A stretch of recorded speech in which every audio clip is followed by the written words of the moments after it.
Standing at the edge of Angel's Rest Trail, overlooking the Columbia River Gorge, I never imagined this would be where my life would end. The morning mist clung to the cliffs like ghostly fingers, and as I felt my foot slip on the wet rocks, time seemed to freeze. But this isn't really where my story begins. My name is Emma Walsh, and I'm about to tell you how my own sister destroyed my life, stole everything my mother left me, and how dying was the best thing that ever happened to me because it gave me the chance to get it all back. You see, some betrayals cut so deep they follow you beyond the grave. When I opened my eyes 6 months earlier than that fatal fall, back in my childhood bedroom in Portland's Laurelhurst neighborhood, I thought I was losing my mind. But the calendar on my nightstand told the truth. March 15th, the day after my mother's funeral. The day my life started unraveling, though I hadn't known it yet. This time, I knew exactly what was coming, and more importantly, I knew where. Rachel had hidden everything she'd stolen from me. Before we jump back in, tell us where you're tuning in from, and if this story touches you, make sure you're subscribed because tomorrow, I've saved something extra special for you. The house still smelled like funeral flowers when I woke up, that sickeningly sweet scent of lilies that seemed to cling to everything. I sat up in my old twin bed, surrounded by the pale pink walls I'd begged Mom to let me repaint when I turned 16. She'd always said we'd do it next summer, but next summer never came. Now she never would see me graduate from University of Oregon, never would walk me down any aisle, never would hold her grandchildren. The grief hit me fresh and sharp, even though I'd already lived through this moment once before. But this time was different. This time, I remembered everything that came after. I remembered how Rachel had comforted me that first day, holding me while I sobbed into her shoulder, whispering that we'd get through this together. I remembered how she'd volunteered to handle all the legal paperwork because I was too emotional to deal with it. I remembered trusting her completely when she said Uncle Mark needed my signature on some estate documents. Most of all, I remembered the moment 6 months later when I discovered that my $2.3 million inheritance had vanished into thin air, supposedly signed over to fund Rachel's dream wedding to Tyler Brooks. The wedding that was supposed to happen in 3 days, in my previous life. The wedding I'd confronted her about, leading to the hiking trip where I'd mysteriously fallen to my death. Footsteps creaked on the old wooden stairs, and I heard Rachel's voice calling up. Emma? Are you awake, sweetheart? I brought you some breakfast.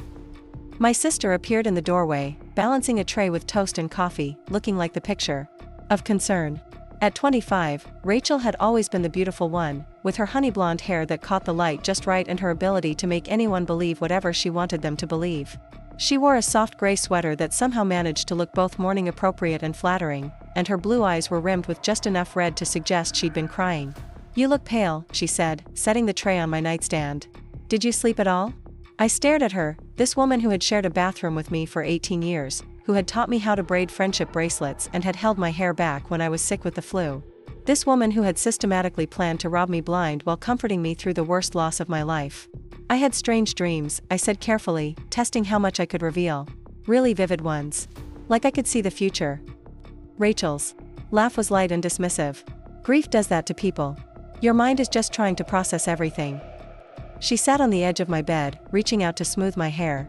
That's why I think it's so important that we take care of all the practical stuff quickly. Mom wouldn't want us drowning in paperwork when we should be healing.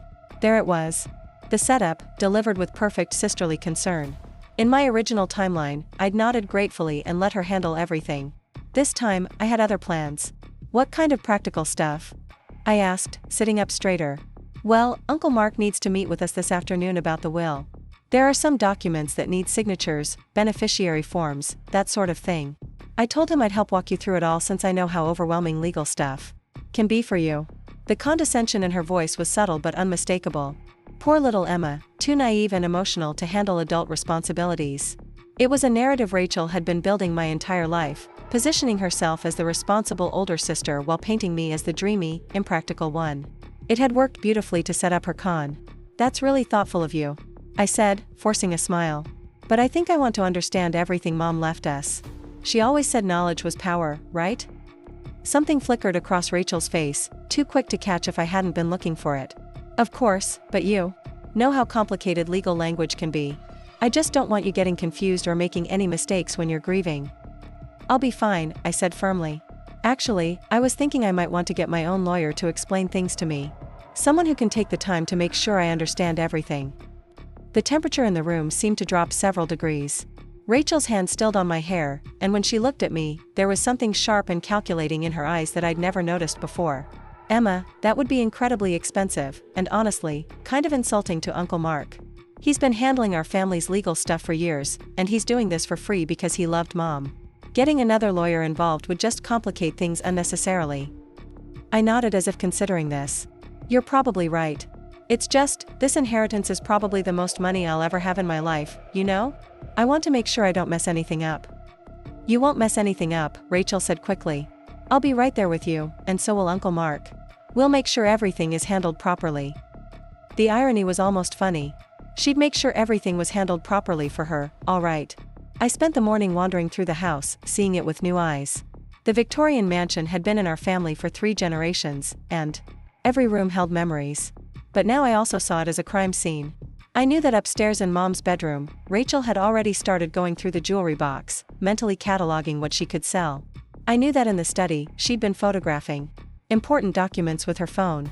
Most importantly, I knew that she had no idea about the safety deposit box at First National Bank of Oregon, the one Mom had set up when she got her cancer diagnosis.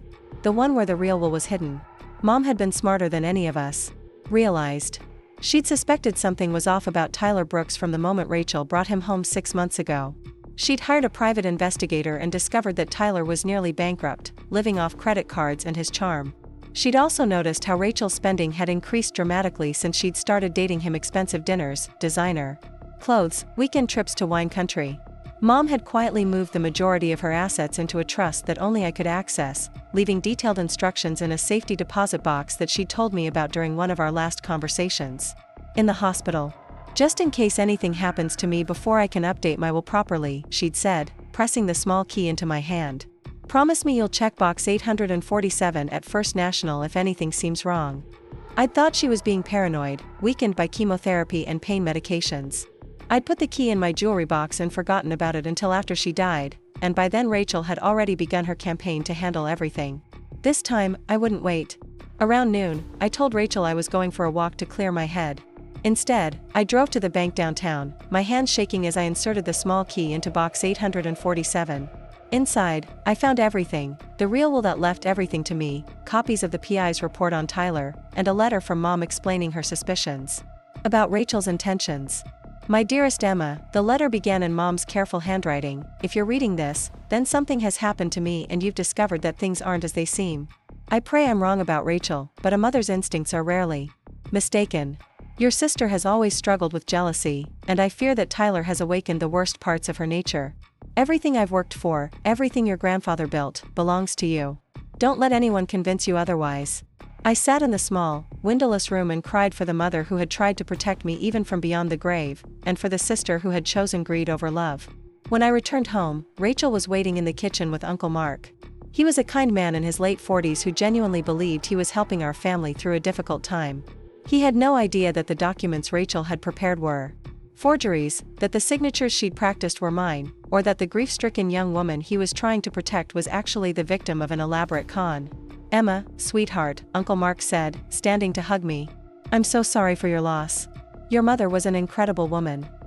Thank you, I said, hugging him back. She really was. I've got all the paperwork ready for you to look over, he continued, gesturing to a folder on the kitchen table. Rachel thought it might be easier to do this here instead of at my office, given everything you're going through. I sat down and began reading through the documents, taking my time even though I already knew what they said. The fake will left. Rachel and me equal shares of everything, but there were additional papers that supposedly showed I'd already agreed to sign over my portion to help pay for Rachel's wedding expenses. This is a lot of money, I said slowly, looking up at Uncle Mark. $3 million. Your mother worked very hard and made good investments, he replied. She wanted to make sure you girls were taken care of. It says here that I've already agreed to transfer my share to Rachel for her wedding expenses. I kept my voice neutral, curious rather than accusatory. But I don't remember signing anything like that. Rachel leaned forward, her face a mask of gentle concern. Remember last week when you were so upset after the funeral? You said you didn't care about money, that you just wanted me to be happy. You asked me to handle everything so you could focus on grieving. It was a masterful lie, built on just enough truth to be believable. I had been devastated after the funeral. I had said I didn't care about money. I had wanted to focus on grieving, rather than paperwork. Rachel had taken those genuine emotions and twisted them into authorization for theft. I'm sorry, I said, pressing my fingers to my temples. Everything from that week is kind of a blur. Are you sure that's what I said? Positive, Rachel said firmly. You were so generous, wanting to help me have the wedding Mom always dreamed of for me. You said it would make you happy to know that something beautiful came out of this tragedy. Uncle Mark nodded sympathetically. Grief can affect memory, Emma. It's completely normal to feel confused about conversations from that time period. I stared down at the papers, letting them think I was wrestling with confusion and grief. In reality, I was planning my next move. I needed to be careful here.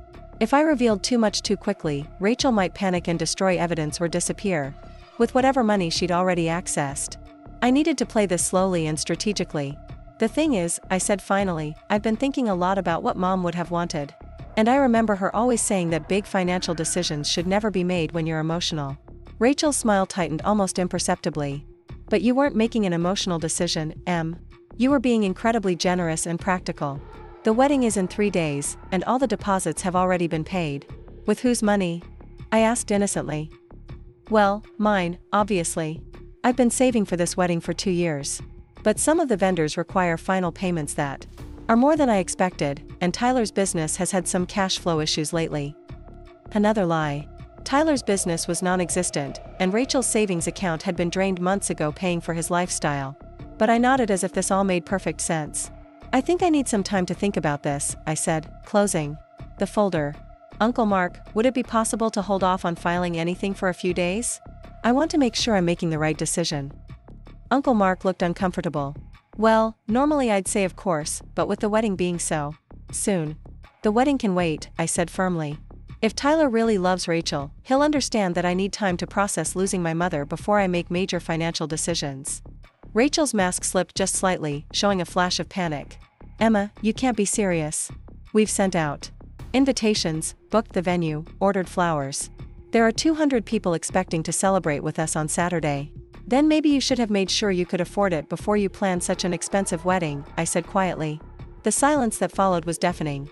Uncle Mark shifted uncomfortably in his chair, clearly sensing undercurrents he didn't understand.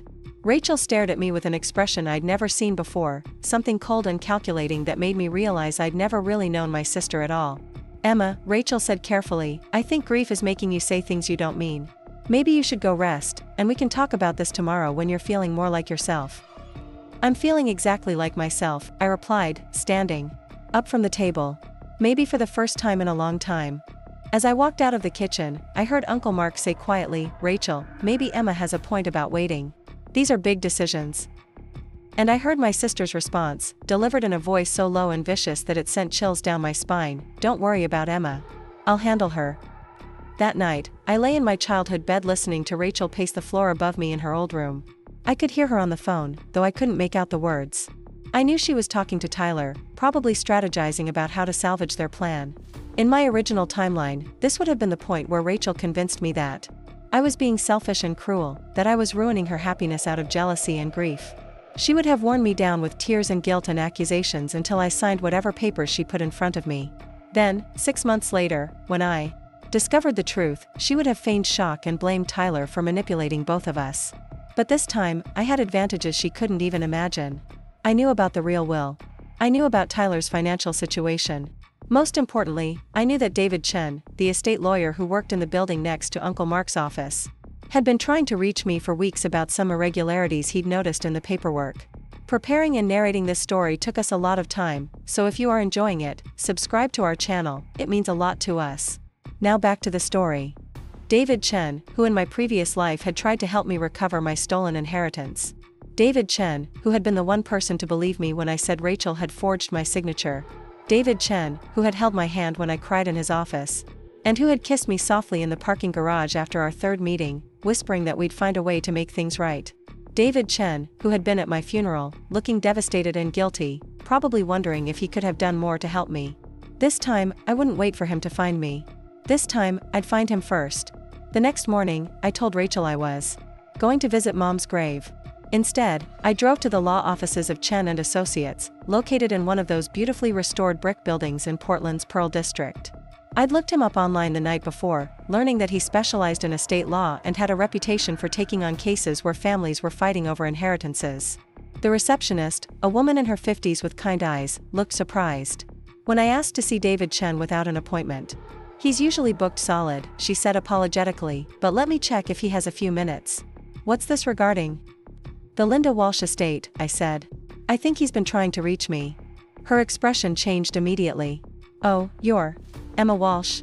Yes, Mr. Chen has definitely been trying to reach you. Let me get him right away. A few minutes later, a man emerged from the back offices who took my breath away. I'd remembered David as handsome, but seeing him again with fresh eyes was almost overwhelming. He was tall and lean, with straight black hair and intelligent dark eyes behind wire-rimmed glasses. He wore a perfectly tailored navy suit that somehow managed to look both professional and approachable, and when he smiled, I felt that same flutter of attraction I'd experienced the first time we met. Ms. Walsh, he said, extending his hand. I'm David Chen. I've been hoping to speak with you. His handshake was firm and warm, and I found myself not wanting to let go. Please, call me Emma. And I apologize for not returning your calls. It's been a difficult time. Of course, he said gently. I can't imagine what you're going through. Would you like to come back to my office where we can talk privately? His office was exactly as I remembered it, lined with law books, dominated by a large wooden desk, and featuring a sitting area with comfortable leather chairs near a window overlooking the city. He gestured for me to take a seat in one of the chairs while he sat across from me, leaning forward with his elbows on his knees. Emma, I have to be honest with you, he began. I've been reviewing some documents related to your mother's estate, and I have concerns about how things are being handled. What kind of concerns? I asked, though I already knew. Well, without going into specifics, let's just say that some of the paperwork I've seen doesn't match what I would expect from an estate of this size and complexity. Your mother was a wealthy woman who was very careful about her financial planning. The documentation I've reviewed seems unusually simple and straightforward for someone in her position. I felt a rush of gratitude toward this man who had noticed what others had missed, who had cared enough to investigate when something didn't seem right. Can I ask you something? I said. If someone were to forge documents related to an inheritance, how would you go about proving it? David's expression grew serious. That's a very specific question, Emma. Is there something you want to tell me? And so I told him everything. Not about the rebirth, obviously, but about my suspicions regarding Rachel and Tyler. I told him about the safety deposit box and the real will hidden there. I told him about Tyler's financial problems and Rachel's increasingly expensive lifestyle. I watched his expression grow more and more grim as the full scope of the situation became clear. Emma, he said when I finished, what you're describing is fraud on a massive scale. If your suspicions are correct, your sister could face serious criminal charges. I know, I said quietly. But I need to be absolutely certain before I accuse her of anything. She's still my sister, and if I'm wrong. You're not wrong, David said firmly. I've seen cases like this before, and the patterns you're describing are textbook. The question is, what do you want to do about it?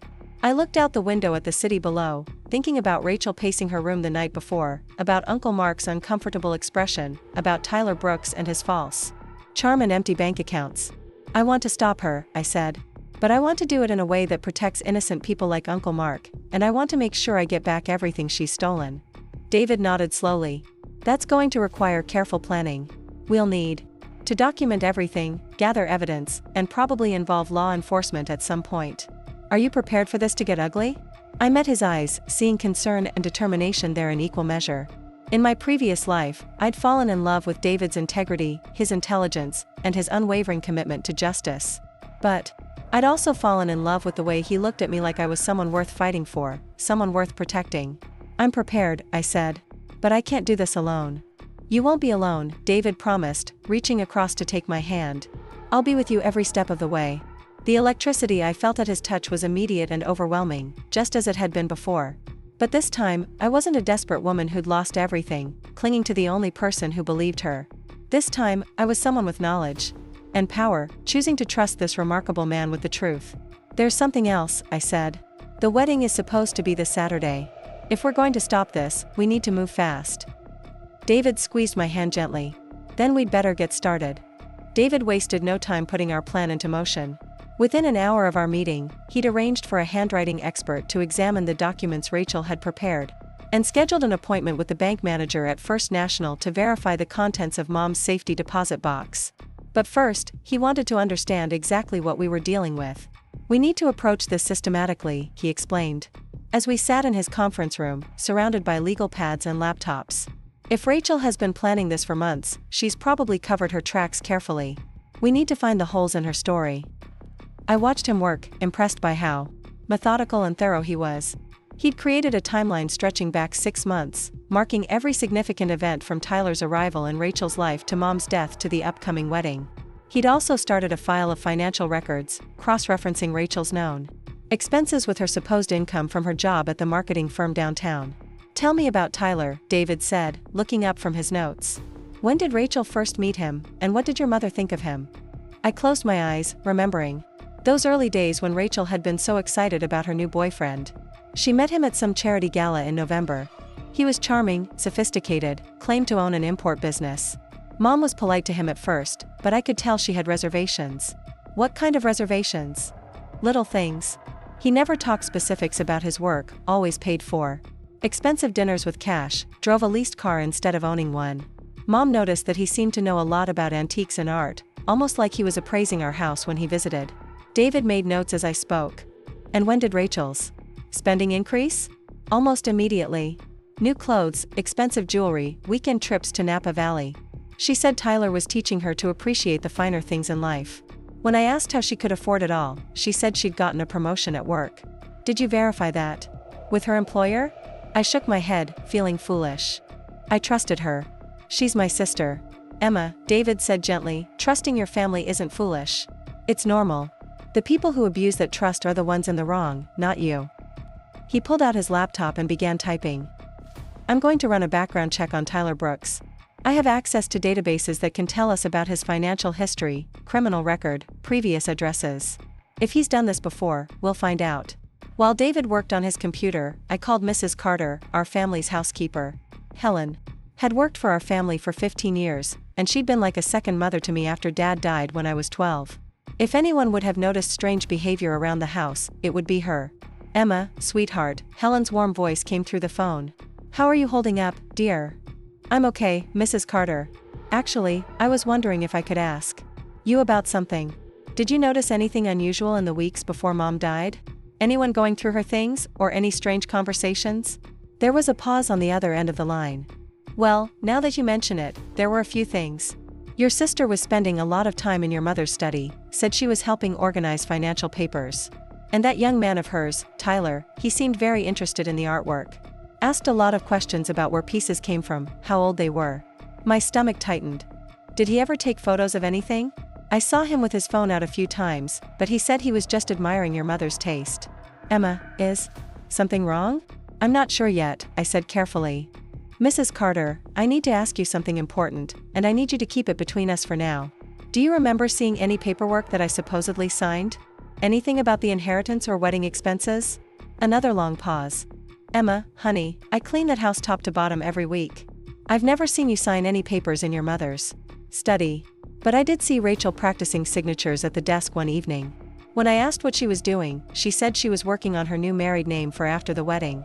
The pieces were falling into place exactly as I'd remembered them." David looked up from his laptop as I hung up the phone, his expression grim. "What did you find?" I asked. "Tyler Brooks has an interesting history," he said, turning his screen toward me. 3 previous addresses in 3 different states over the past 5 years. No legitimate business license for any import company in Oregon or anywhere else. And here's the really interesting part: he was married before, to a woman named Patricia Manning in Phoenix. She filed for divorce citing financial fraud, but the case was settled out of court. Can we contact her?" "Already on it," David said, reaching for his phone. If Tyler pulled this scam before, Patricia might be willing to share what she knows. While David made the call, I stared out the window at the Portland skyline, thinking about how different this investigation felt compared to my previous life. Then, I'd been desperate and grief-stricken, stumbling onto evidence by accident and trying to piece together the truth after the damage was already done. Now, with David's help and my foreknowledge, we were building a case methodically and strategically. David hung up the phone, his expression serious. "Patricia Manning is driving up from California tomorrow. She wants to meet with us." "What did she say?" "That Tyler is a professional con artist who specializes in targeting women from wealthy families. He creates fake business credentials, charms his way into their lives, and then manipulates them into stealing from their own families to fund his lifestyle. Patricia lost nearly $500,000 before she figured out what he was doing." I felt sick thinking about Rachel falling for the same con. Despite everything she was doing to me, she was still my sister, and I hated knowing she was being manipulated too. David, I said slowly, I think Rachel genuinely believes she loves him.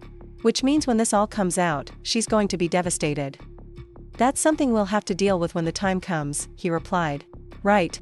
Now, our priority is stopping her from committing a felony and protecting your inheritance. We spent the rest of the afternoon documenting everything we knew and planning our next steps. David was incredibly thorough, thinking of angles and possibilities I never would have considered. He also insisted on accompanying me everywhere. Until the situation was resolved, worried that Rachel or Tyler might become desperate if they suspected we were onto them. I don't want you confronting them alone, he said as we walked to the parking garage. If they're willing to commit fraud on this scale, there's no telling what they might do if they feel cornered. I appreciated his protectiveness, but I also found myself thinking about the way his hand felt on my back as he guided me to his car, or how he'd automatically moved to the street side when we walked on the sidewalk. These small gestures of care and attention made my heart race in a way that had nothing to do with the dangerous situation we were investigating. We decided that I should go home and act normal while David continued gathering evidence. The plan was for me to attend dinner with Rachel and Uncle Mark as scheduled, while secretly recording the conversation on my phone. If Rachel tried to pressure me into signing anything, we'd have it documented. Remember, David said as he walked me to my car, don't agree to anything, but don't let them know you suspect them either. Just keep saying you need more time to think. I understand, I said, then hesitated. David, thank you for believing me. I know this all sounds crazy.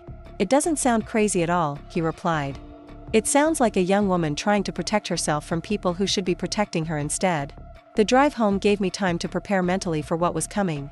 I knew Rachel would be on edge after our conversation the day before, and she'd probably spent the night strategizing with Tyler about how to handle me. The key was to seem confused and emotional rather than suspicious and informed. Rachel was waiting for me when I walked through the front door, and I could immediately tell she'd been crying. Her eyes were red and puffy, and she was clutching a tissue in her hand. Emma, thank God you're home, she said, rushing to hug me. I've been so worried about you. Yesterday felt like we were fighting, and I can't bear the thought of us being at odds when we should be supporting each other. It was a masterful performance, hitting all the right emotional notes.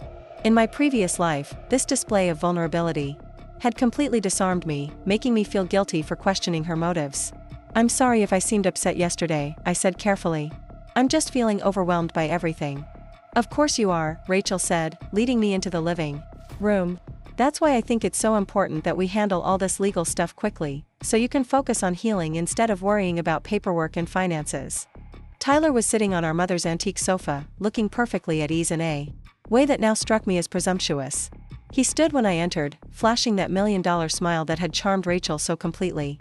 Emma, I'm so glad you're here, he said warmly. I wanted to apologize if I seemed insensitive yesterday. I know this is an incredibly difficult time for you. Thank you, I said, studying his face and wondering how I'd ever missed the calculating look in his eyes. Tyler and I have been talking, Rachel said, settling onto the sofa beside him, and we want you to know that we completely understand your concerns about the money. We're not trying to pressure you into anything you're not comfortable with. This was new. In my previous timeline, Rachel had spent our last conversation trying to make me feel guilty and selfish for hesitating. The fact that they were now taking a softer approach suggested they were genuinely worried about losing control of the situation. We've actually come up with a compromise, Tyler said, leaning forward earnestly. What if, instead of signing over the full amount, you just covered the wedding expenses we've already committed to? That would be about $400,000, leaving you with the vast majority of your inheritance. It was still theft, just on a smaller scale.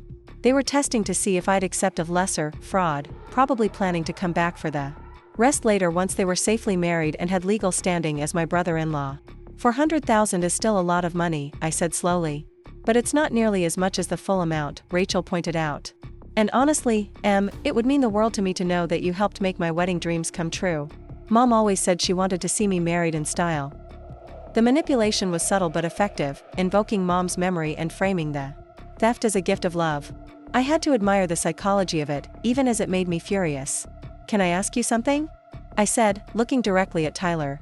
How exactly are you planning to pay me back? Tyler's smile faltered slightly. Well, my business has been going through a temporary cash flow issue, but I'm expecting a major shipment from overseas next month that should resolve everything. What kind of shipment?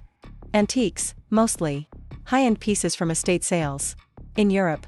I have buyers lined up already. It was all lies, of course. David's background check had revealed that Tyler had no business license, no import permits, and no legitimate source of income. But I nodded as if this explanation made perfect sense. That sounds promising, I said.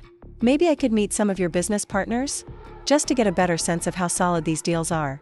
Tyler and Rachel exchanged a quick glance that they probably thought I didn't notice. My partners are all overseas right now, Tyler said smoothly. But I'd be happy to show you some contracts and correspondence that demonstrate the scope of what we're working on. That would be great, I said enthusiastically. I'd love to see them. Wonderful, Tyler said, though he didn't look particularly pleased. I'll put together a packet of information for you.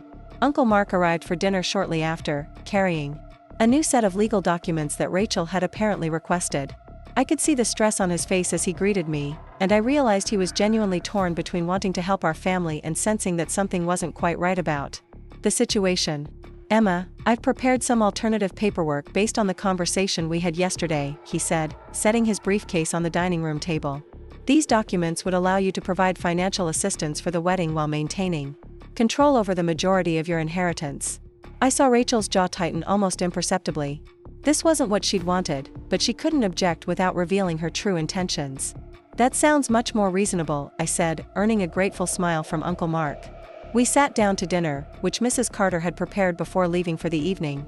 The conversation was stilted and awkward, with everyone trying to maintain the pretense that this was a normal family gathering rather than a negotiation over stolen money. Emma, Rachel said during the main course, I hope you know how much it means to me that you're even considering this. Some sisters wouldn't be nearly so generous. Some sisters wouldn't ask, I replied quietly, watching her face carefully.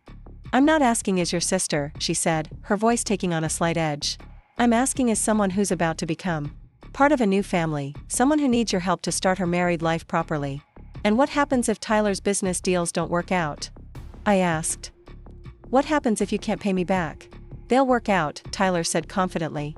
But even if they didn't, Rachel and I are both employed. We could set up a payment plan. Rachel makes $45,000 a year at the marketing firm, I said. After taxes and living expenses, how much could she realistically pay me back? Each month? The table went silent. Tyler looked uncomfortable, Rachel looked angry, and Uncle Mark looked confused. Emma, Rachel said tightly, I feel like you're trying to find problems where none exist. I'm trying to understand how this arrangement would actually work, I replied. If I'm lending you $400,000, I think it's reasonable to want to know how and when I'll be repaid. You're not lending it, Tyler said, his charm slipping slightly. You're giving it. As a wedding gift. No, I said firmly. If I give you money, it's a loan. I want a formal agreement with payment terms and interest. Rachel's face had gone pale. Emma, you're being ridiculous. We're family. That's exactly why I want everything in writing, I said. To protect our relationship. Uncle Mark cleared his throat. Actually, Emma, that's a very mature approach. Any significant financial arrangement between family members should be properly documented. See? I said, smiling at Rachel. Uncle Mark agrees with me. The rest of dinner passed in uncomfortable silence. Tyler excused himself early, claiming he had business calls to make, and Rachel disappeared upstairs to make some phone calls as soon as the dishes were cleared. Uncle Mark lingered, obviously wanting to talk to me privately. Emma, he said when we were alone, I have to ask, are you having second thoughts about this arrangement? Honestly? Yes, I said. Something about the whole thing feels off to me. Uncle Mark nodded slowly. I have to say, I'm relieved to hear that. The documents Rachel asked me to prepare yesterday seemed unusual, and when I tried to ask her some questions about the specifics, she became quite defensive. What kind of questions? Basic things. How the money would be transferred, what the repayment terms would be, whether Tyler had provided any financial statements to demonstrate his ability to repay. She acted like I was being unnecessarily suspicious. I felt a surge of affection for this good man who was trying to protect me despite the awkward family dynamics. Uncle Mark, I said carefully, hypothetically speaking, if someone were to forge documents related to an inheritance, what would that look like? His expression grew very serious. Emma, that's a very specific question. Is there something you want to tell me? I took a deep breath and made a decision. I think Rachel may have forged my signature on some documents. I think she's been planning this for months, and I think Tyler is manipulating her into stealing from me. Uncle Mark was quiet for a long moment, processing what I'd told him. Do you have any proof of this? I'm working on getting proof, I said. But I wanted you to know what I suspect, because I don't want you to get in trouble for filing fraudulent paperwork. Emma, if what you're suggesting is true, this is a criminal matter. You need to contact the police. I will, I promised. But first I want to make sure I have enough evidence to prove what's been happening. After Uncle Mark left, I went upstairs and found Rachel on the phone in her room. I could hear Tyler's voice through the speaker, though I couldn't make out the words. Both of them sounded agitated. We'll figure it out, Rachel was saying. She's just being cautious because of grief. Give me another day or two to work on her. I crept back to my room and immediately called David to update him on the evening's events. They're getting desperate, he said after I'd filled him in. That's when people become dangerous. I'm coming over. David, it's almost 10 o'clock. You don't need to, Emma, I'm not leaving you alone in that house tonight. Either I'm coming there, or you're coming to stay at my place. The concern in his voice made my heart skip a beat. In my previous life, it had taken weeks for David and me to develop this level of closeness. But this time, with the added intensity of working together on something so personal and dangerous, our connection was accelerating rapidly. Okay, I said softly. Come over. But park down the street so Rachel doesn't see your car. David arrived 20 minutes later, and I snuck him in through the back door. We sat in the kitchen with the lights off, speaking in whispers as we reviewed everything that had happened. The fact that they're now willing to settle for $400,000 instead of the full amount tells me they know they're losing control, David said. They're trying to salvage what they can. What's our next move? Tomorrow morning, we meet with Patricia Manning and get her full statement about Tyler's previous cons. Then we take everything to the district attorney's office and let them decide whether to pursue criminal charges. I nodded, then hesitated. David, what happens to Rachel when this all comes out? That depends on a lot of factors, he said gently. Her level of involvement, whether she was manipulated or a willing participant, whether she cooperates with the investigation.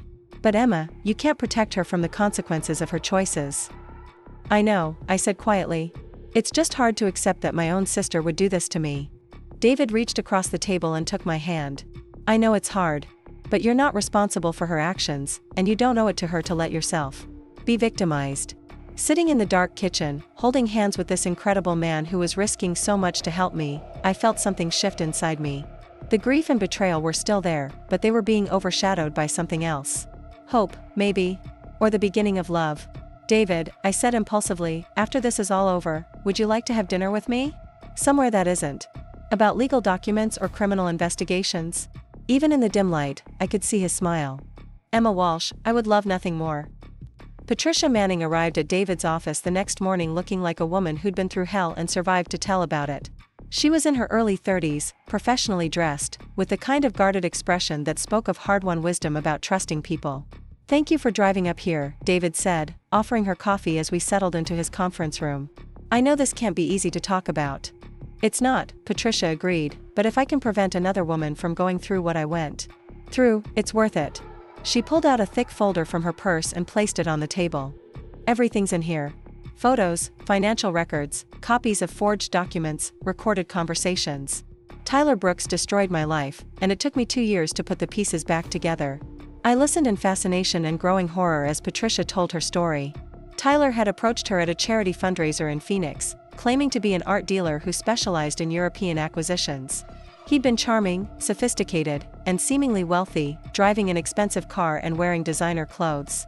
Within a month, he was practically living at my house, Patricia said.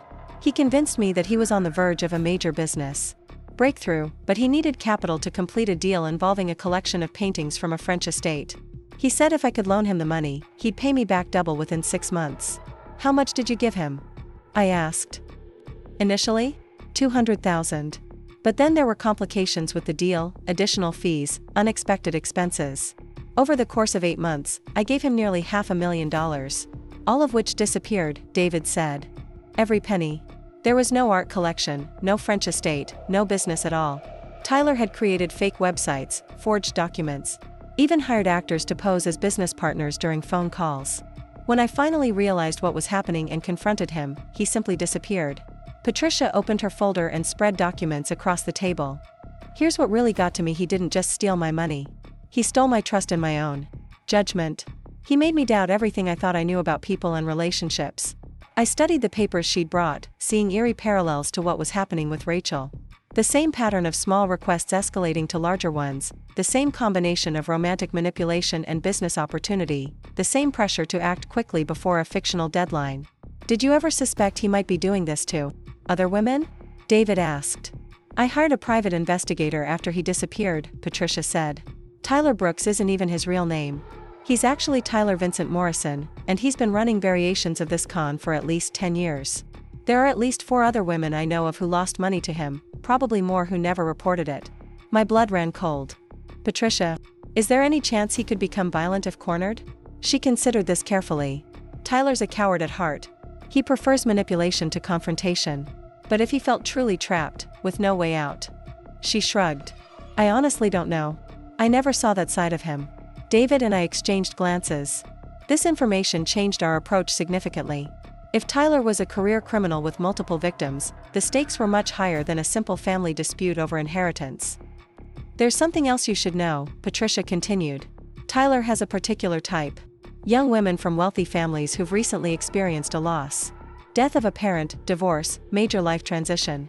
He targets vulnerability. The pattern was becoming clearer. Tyler had targeted Rachel during a time when our entire family was struggling with mom's cancer diagnosis. He positioned himself as a source of comfort and stability during chaos, making himself indispensable before revealing his true agenda. What was his exit strategy with you? David asked. He was planning to marry me, Patricia said. The wedding was supposed to be in Vegas, very small and intimate. Looking back, I think he wanted to establish legal rights to my assets before disappearing. When I started asking too many questions about his business, he decided to cut his losses and run instead. After Patricia left, David and I sat in his office processing everything we'd learned.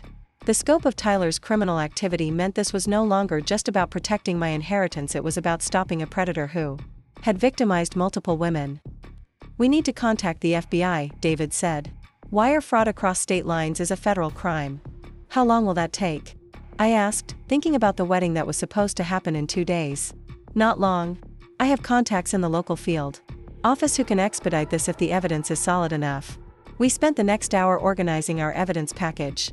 Patricia's documentation, the handwriting analysis of Rachel's forged signatures, Tyler's false business credentials, financial records showing his lack of legitimate income, everything painted a clear picture of deliberate, sophisticated fraud. David made the call to the FBI while I sat nervously in his office, wondering how Rachel would react when federal agents showed up at our door. Despite everything she'd done, I still loved my sister, and the thought of her being arrested was heartbreaking. Agent Sarah Kim is coming over this afternoon to review the evidence, David said after hanging up. If she agrees that there's probable cause, they'll move quickly. What about Rachel? What about the wedding? Emma, the wedding isn't going to happen, David said gently. Even if by some miracle Tyler isn't arrested before Saturday, do you really think Rachel will go through with it once she learns the truth about who he really is? I knew he was right, but the practical implications were staggering. 200 guests, an expensive venue, thousands of dollars in deposits and final payments. The humiliation alone would devastate Rachel, even setting aside the legal consequences. David, I said slowly, I want to give her a chance to make this right. What do you mean? I want to confront her myself, privately, before the FBI gets involved. I want to give her the opportunity to confess and cooperate voluntarily. David shook his head immediately. Absolutely not. That's too dangerous, and it could compromise the investigation. Not if we do it right, I insisted. What if we arrange it so that law enforcement is nearby but not visible? That way, if she becomes defensive or Tyler shows up, we have backup immediately available. Emma, you're not a trained investigator. Confronting criminal suspects is dangerous work. She's my sister, David. This might be my only chance to reach her before lawyers get involved and family relationships are destroyed forever. I could see him wavering, torn between wanting to protect me and understanding my need to try to save whatever was left of my relationship with Rachel. If I agree to this, he said finally, we do it exactly my way, with full law enforcement coordination and multiple safety measures. And at the first sign of trouble, you step back and let the professionals handle it. Agreed, I said immediately. David called Agent Kim back and explained our proposal. After some discussion, she agreed to a controlled confrontation with federal agents positioned nearby and ready to intervene if necessary. The meeting was scheduled for that evening at our house, with Rachel believing I wanted to discuss the final wedding preparations. I spent the afternoon at David's office, rehearsing what I would say and how I would handle different potential reactions. David insisted on wiring me with a small recording device, both for evidence gathering and so law enforcement could monitor the conversation in real time. Remember, David said as we drove to my house that evening, your goal is to get her talking, not to prove that you're right. Ask questions, let her explain, and give her opportunities to tell the truth voluntarily. What if she denies everything? Then we proceed with the federal investigation and let the evidence speak for itself. Agent Kim and her partner were already in position in an unmarked van down the street when we arrived. David would wait in his car while I went inside to confront Rachel. The recording device was activated, law enforcement was listening, and I had a signal to use if I needed immediate assistance. I found Rachel in her room, surrounded by wedding preparations. Her dress hung on the closet door, shoes and accessories were laid out on the bed, and she was addressing last-minute cards to wedding guests. She looked up when I knocked, her face lighting up with genuine happiness. Emma. Perfect timing. I was just finishing the seating chart. Did you want to see where I put you? I have you at the head table, right next to Tyler's best man. The normalcy of the scene was almost surreal. Here was my sister, cheerfully planning a wedding funded by stolen money to a man who was using her to commit felony fraud, and she seemed completely oblivious to the danger she was in. Rachel. We need to talk, I said, closing the door behind me. Of course. What's up? I sat down on her bed, carefully moving aside the wedding accessories. I know about Tyler. I know what he really is, and I know what you've been doing with the inheritance. The change in Rachel's expression was immediate and dramatic. The happy, excited bride disappeared, replaced by someone who looked cornered and desperate. I don't know what you're talking about, she said, but her voice was shaky. Tyler Vincent Morrison, I said quietly. That's his real name. He's been running this same con on wealthy women for 10 years.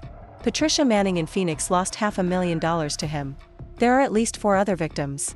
Rachel stared at me in shock, her face growing paler by the second. That's impossible.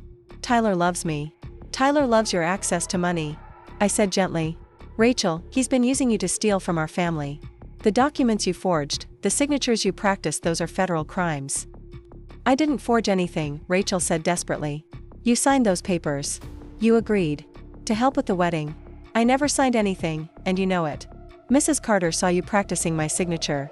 The handwriting experts will be able to prove the documents are fake. Rachel stood up abruptly, pacing to the window. You can't prove anything. And even if you could, it's too late. The wedding is in 2 days. The wedding isn't going to happen, Rachel. Tyler is about to be arrested for wire fraud. She whirled around to face me, her eyes blazing with fury. You did this. You've been investigating us, trying to ruin my happiness.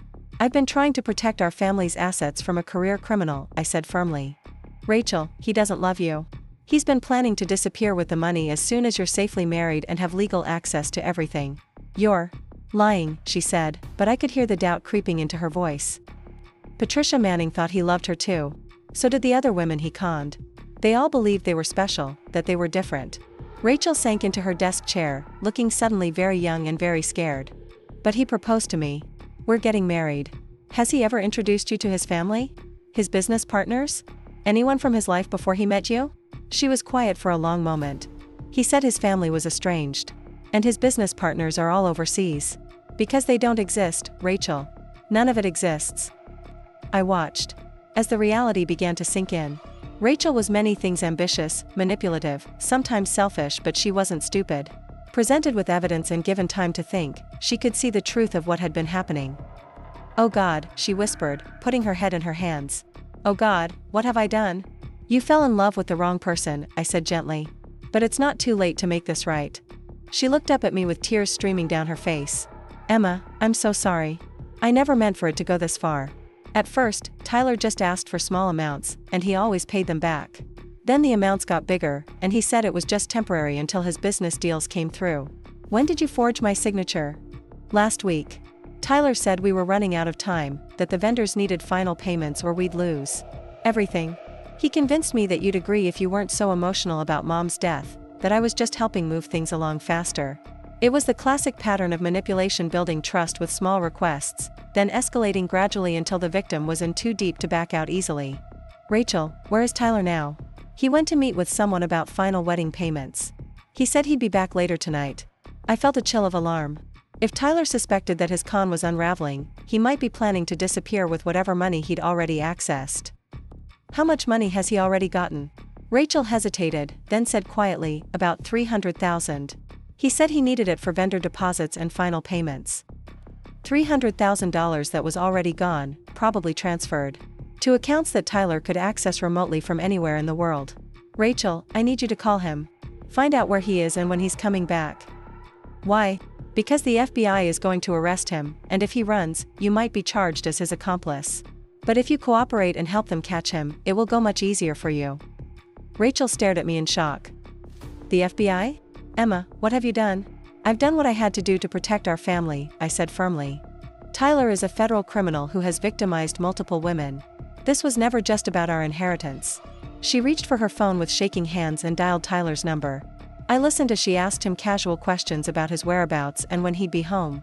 His responses sounded evasive, and I could tell from Rachel's expression that she was beginning to hear things she'd missed before. He's at some meeting downtown, she said after hanging up. But he wouldn't say where, and he seemed nervous when I asked. I touched my earpiece, sending the predetermined signal to David and Agent Kim. Within minutes, I heard cars pulling up outside. Rachel, there are federal agents here. They're going to want to talk to you about Tyler and about the inheritance documents. If you tell them the truth and agree to cooperate, they'll take that into consideration. Rachel looked terrified, but she nodded. Will you stay with me? Every step of the way, I promised.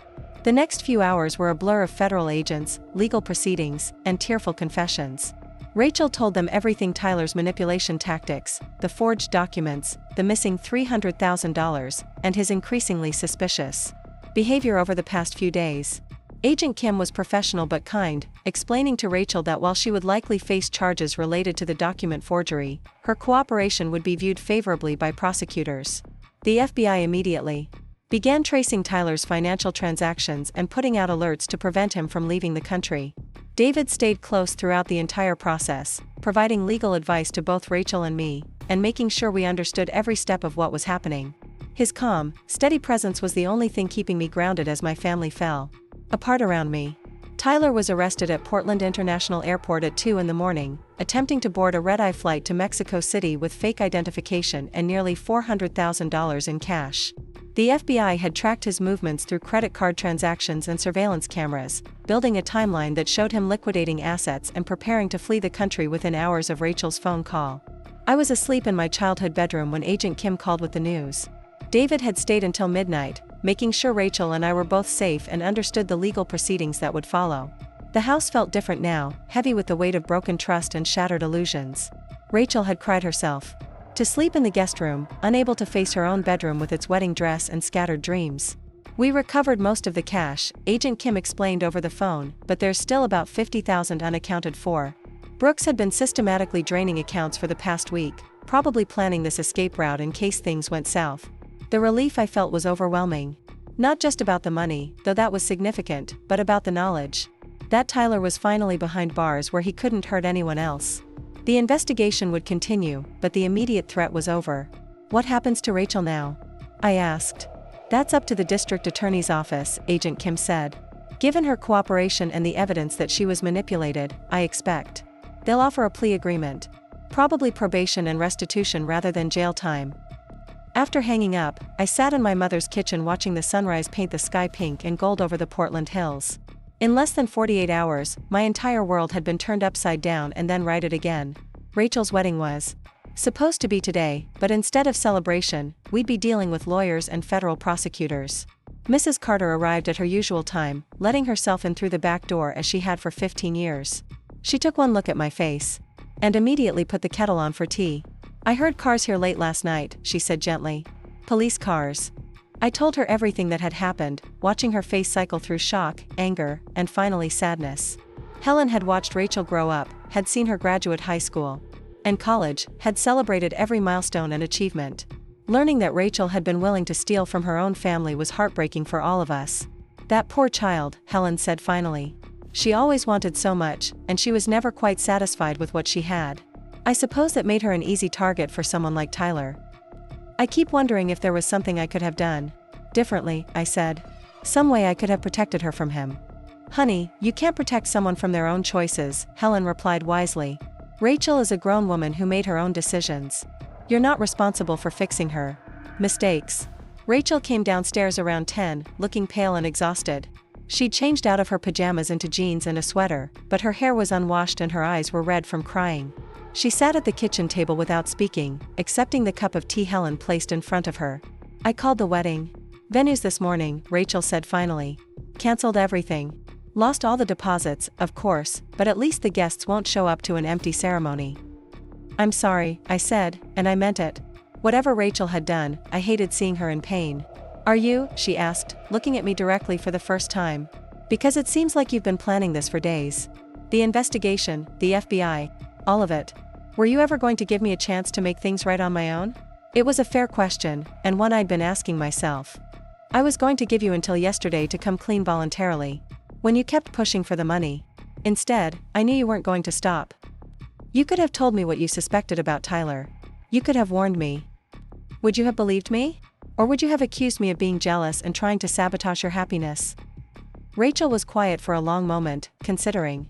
This. I don't know, she admitted. Probably the latter.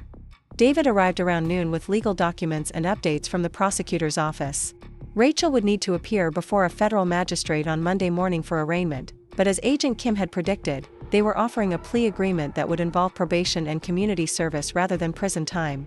The key is demonstrating that you were manipulated rather than a willing participant, David explained to Rachel. Your cooperation yesterday went a long way toward establishing that, but you'll need to continue working with investigators as they build the case against Tyler. What about the other women he victimized? Rachel asked. Will they have to testify? Probably. But that's not your responsibility to worry about right now. Your focus should be on making restitution for the forged documents and helping recover any remaining assets. I watched David work with Rachel, seeing the same careful attention and professional compassion he'd shown me. Despite everything that had happened, he treated my sister with dignity and respect, understanding that she was as much a victim of Tyler's con as I was. After David left to file paperwork with the court, Rachel and I found ourselves alone in the house for the first time since the confrontation. The silence was uncomfortable, weighted with years of shared history and the fresh wounds of betrayal. Emma, Rachel said finally, I need you to know that I never intended for things to go as far as they did. I believe you, I said, because I did. But Rachel, even if Tyler hadn't been a criminal, what you were planning was still stealing from me. I told myself it was borrowing, she said quietly.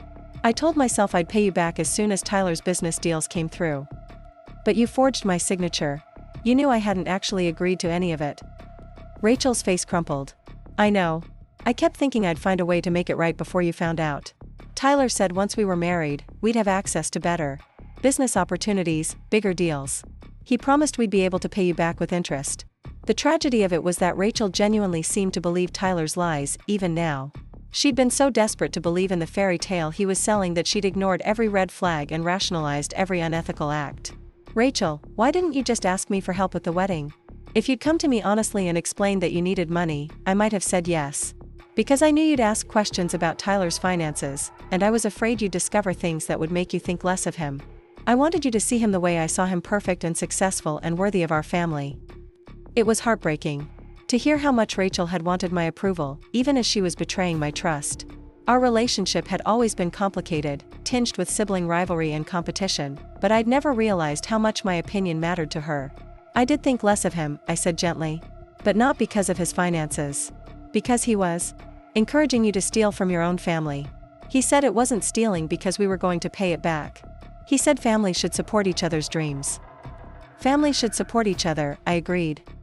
But not through fraud and deception. We spent the afternoon going through Rachel's room, packing away the wedding materials that would never be used. The dress would go back to the boutique, the shoes and accessories to various stores around town. The wedding rings, purchased with stolen money, would be turned over to federal investigators as evidence. It was deeply sad work, dismantling the dreams and plans that had consumed Rachel's life for months. Every item told a story of hope and excitement that had been built on lies and manipulation. I found myself mourning not just for the money that had been stolen, but for the innocence that had been lost. I really loved him, Rachel said as she folded the wedding dress back into its preservation box. Or I thought I did. Now I don't know if any of it was real. Your feelings were real, I said. Tyler's weren't, but yours were. That evening, David came back to the house to check on us and review the timeline for legal proceedings. Rachel would meet with her court-appointed attorney on Monday morning before the arraignment, and there would likely be several more meetings with federal investigators as they prepared their case against Tyler. What happens to Tyler now? I asked as the three of us sat in the living room. He'll be in federal custody pending trial, David said. Given his history and the flight risk he demonstrated, I doubt he'll be offered bail. The evidence against him is overwhelming: multiple victims, documented fraud, fake identification at the airport. He's looking at 10 to 15 years in federal prison. Good, Rachel said firmly, and I was surprised by the vehemence in her voice. I hope he rots in there. I hope every woman he ever hurt gets to see him pay for what he did. It was the first time Rachel had expressed real anger toward Tyler rather than grief over losing him. I took it as a positive sign that she was beginning to understand the true nature of what had been done to her. David stayed for dinner, which Mrs. Carter had prepared before leaving for the weekend. The conversation was subdued but not uncomfortable, focusing on practical matters like canceling wedding vendors and returning gifts that had already arrived. It felt strange to be planning the aftermath of a wedding that had never happened, but it was necessary work. Emma, David said as we cleared the dinner dishes, there's something I wanted to discuss with you privately. Rachel excused herself to make phone calls to relatives who needed to be told about the canceled wedding, leaving David and me alone in the kitchen. The inheritance should be fully restored within a few weeks, he said. Once the federal investigation is complete and the recovered funds are released, you'll have access to everything your mother left you. That's wonderful news, I said, feeling a weight lift from my shoulders. But there's something else. Your mother's will includes provisions for establishing a charitable foundation in her name. She wanted you to have the option of using part of the inheritance for philanthropic purposes. I thought about this, remembering my mother's generous spirit and her commitment to helping others. What kind of foundation? The will suggests focusing on financial literacy education for young women, particularly those who've experienced family trauma or loss. Given what's happened with Tyler and Rachel, it seems particularly relevant. The idea resonated with me immediately. If my mother's money could help prevent other women from falling victim to financial predators like Tyler, it would be a fitting legacy. I'd like to explore that, I said. Maybe Rachel could be involved too, once her legal issues are resolved. She could share her experience, help other women recognize the warning signs. David smiled. I think your mother would approve of that. As we finished cleaning up, I found myself watching David's careful, methodical movements, the way he paid attention to small details, the quiet competence he brought to everything he did. The crisis was nearly over, but I didn't want our collaboration to end. I wanted to find reasons to keep seeing him, to continue building whatever was developing between us. David, I said as he prepared to leave, would you like to stay for a while? Maybe we could watch a movie or just talk about something other than legal proceedings and criminal investigations.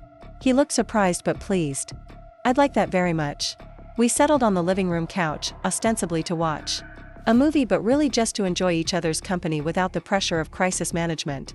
David told me about his childhood in San Francisco, his decision to specialize in estate law, his hopes of eventually running for local office. I shared memories of growing up in Portland, my college years at University of Oregon, my uncertain plans for the future now that everything had changed. What do you want to do with your life, Emma? David asked as we talked late into the evening. Apart from managing your inheritance and dealing with family drama.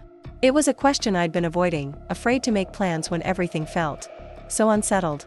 But sitting here with David, feeling safe and cared for despite everything that had happened, the answer came clearly.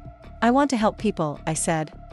I want to use what I've learned, what I've been through, to make sure other families don't have to go through this kind of betrayal and loss. The foundation your mother envisioned would be a good start, David said. But there are other ways, too. You could work with law enforcement, help train agents to recognize financial fraud patterns. You could speak at universities, teach young women about protecting themselves from manipulation. The possibilities excited me in a way I hadn't felt since before my mother's death. For months, I'd been focused on grief and survival, just trying to get through each day. Now, for the first time, I could see a future that involved growth and purpose and meaningful work. Would you want to be involved? I asked impulsively. With the foundation, I mean. You understand the legal complexities better than anyone. Emma, David said seriously, I need to be honest with you about something. My interest in helping you isn't purely professional anymore. My heart started beating faster. What do you mean? I mean that somewhere between yesterday morning and right now, I've developed feelings for you that go way beyond attorney-client relationship. I care about you as a person, not just as someone who needs legal representation. I turned to face him fully, seeing my own emotions reflected in his eyes. The attraction had been building since our first meeting, but the crisis had forced us to keep our focus on practical matters. Now, with Tyler arrested and the immediate danger past, we could finally acknowledge what was happening between us. I feel the same way, I said softly. I've been trying not to think about it because everything else was so complicated, but David, I think I'm falling in love with you. He reached out to touch my face gently, his thumb tracing my cheekbone. Emma, are you sure? You've been through an enormous trauma, and sometimes people develop feelings for their rescuers that aren't really about the person themselves. Is that what you think this is? I asked. Gratitude disguised as attraction? I don't know, he said honestly. I hope not, but I want to be careful. I don't want to take advantage of a vulnerable situation. I appreciated his caution, but I also knew my own heart. What I felt for David wasn't gratitude or dependence or crisis bonding. It was genuine affection and attraction, built on respect for his character and admiration for his integrity. David, I said, taking his hand, I understand your concerns, but I need you to trust me to know my own feelings. Yes, you helped me through a crisis, but that's not why I'm attracted to you. I'm attracted to you because you're kind and smart. And ethical. Because you listen carefully and think before you speak. Because you treated my sister with compassion even after she tried to steal from me. He was quiet for a moment, studying my face. What happens next, then? Next, we take things slowly and see where they lead, I said. No pressure, no expectations, just honest exploration of what we mean to each other. David smiled, the kind of smile that transformed his entire face and made my heart skip beats. I'd like that very much. He leaned in slowly, giving me time to change my mind or pull away. Instead, I met him halfway, and when our lips touched, it felt like the most natural thing in the world. The kiss was gentle and sweet, full of promise rather than passion, a beginning rather than a culmination. When we broke apart, I rested my forehead against his, feeling more peaceful than I had in months. Emma, David said quietly, I want you to know that whatever happens between us personally, I'll always be here to help you professionally. The foundation, the legal aftermath of Tyler's case, any future issues that might arise, you can count on me. I know, I said. And David? I'll always be grateful that you believed me when no one else would have. We talked until nearly midnight, sharing stories and dreams and the kind of intimate conversation that builds real connection. When David finally left, I felt like a different person than I'd been that morning. The crisis was over, justice was being served, and for the first time in months, I could see a future that included happiness. Monday morning arrived gray and drizzly, typical October weather in Portland. Rachel and I drove downtown together. For her arraignment, both of us nervous about what the day would bring. She'd spent the weekend in a strange state of suspended animation, neither grieving the loss of Tyler nor celebrating her narrow escape from his manipulation. Are you ready for this? I asked as we parked outside the federal courthouse. I don't think anyone's ever ready to plead guilty to a federal crime, Rachel said, trying for humor but not quite managing it. But yes, I'm ready to take responsibility for what I did. David met us at the courthouse steps, along with Rachel's court-appointed attorney, a sharp woman named Jennifer Morrison who specialized in white-collar crime. They'd spent hours over the weekend preparing Rachel for the proceedings, making sure she understood exactly what she was agreeing to and what the consequences would be. The hearing itself was surprisingly brief and procedural. Rachel stood before the federal magistrate and formally entered her guilty plea to charges of wire fraud and document falsification. In exchange for her cooperation with the ongoing investigation against Tyler, she would receive 2 years of probation, 500 hours of community service, and an order to pay restitution to cover the costs of the investigation. Ms. Walsh, the magistrate said sternly, I want you to understand that this plea agreement is contingent on your continued cooperation with federal investigators. Any attempt to obstruct justice or withhold information will result in the immediate revocation of this agreement and the filing of additional charges. I understand, Your Honor, Rachel said clearly. I want to do everything I can to help. Make sure Tyler Brooks can't hurt anyone else.